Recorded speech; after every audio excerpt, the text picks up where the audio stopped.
Just when we thought the situation couldn't get any worse for the Ace family, now we're finding out that they're being sued by the City of Beverly Hills. This lawsuit comes after Austin McBroom put together an unsanctioned parade on Rodeo Drive. I'm your host, Johnny Rogers, and I'm going to tell you everything you need to know right here on IO. But first, if you happen to be new here and you don't want to miss another video, make sure you tap that subscribe button. And with that out of the way, let's begin. It turns out that you can't just throw a parade without first throwing the city you're in a little notice. The City of Beverly Hills has decided to sue YouTuber Austin McBroom after they claim he held an unsanctioned gathering. The gathering was made up of Ace family fans and arrived at what was advertised as a YouTube takeover parade. Now the city is seeking damages of at least $200,000 according to the lawsuit filed in the California Superior Court. The parade event took place on May 29th and both Austin and his wife Catherine led fans down Rodeo Drive. Both McBroom and his social media marketing executive Shiraz Hassan both posted about the event online. According to documents we found online, it appears as though hundreds of people showed up for the parade, with a number of media outlets reporting that the fan meetup resulted in Rodeo Drive being shut down between 4:50 p.m. and 6:19 p.m.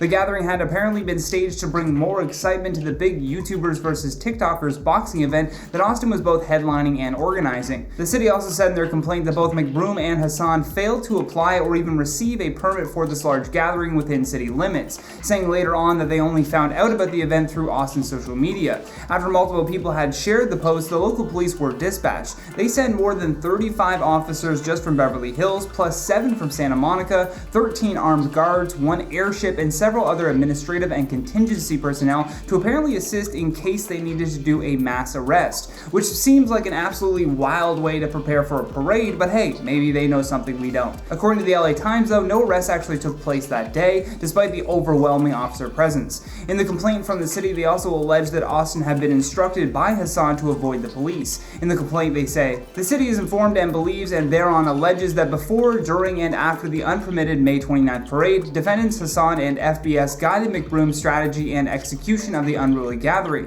The city is informed and believes and thereon alleges that on May 28, 2021, working with Hassan and FBS, McBroom posted a flyer on his Snapchat social media advertising a YouTube takeover parade on Saturday, May 29th at 4 p.m. at 347 North Rodeo Drive in Beverly Hills.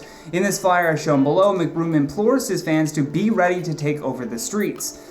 I mean, damn, talk about coming with the receipts on this complaint. It's going to be pretty difficult for Austin to weasel his way out of this lawsuit, and with so many others stacking up, things are definitely not looking good for them. Within this $200K in damages that they are seeking, it would be a split charge between Hassan and McBroom. The city also alleged that they were a public nuisance, violated the Beverly Hills Municipal Code, and were negligent in their behavior. After spending about 2 hours in the area, officers were finally able to disperse the crowd, but had to clean up a lot of litter and debris that was left behind. So far, representatives for McBroom have yet to respond to this complaint by the City of Beverly Hills, but as always, we would love to hear your thoughts on all this, so don't forget to drop us a comment down below. I've been your host, Johnny Rogers, and until next time, stay classy, YouTube, or at least try.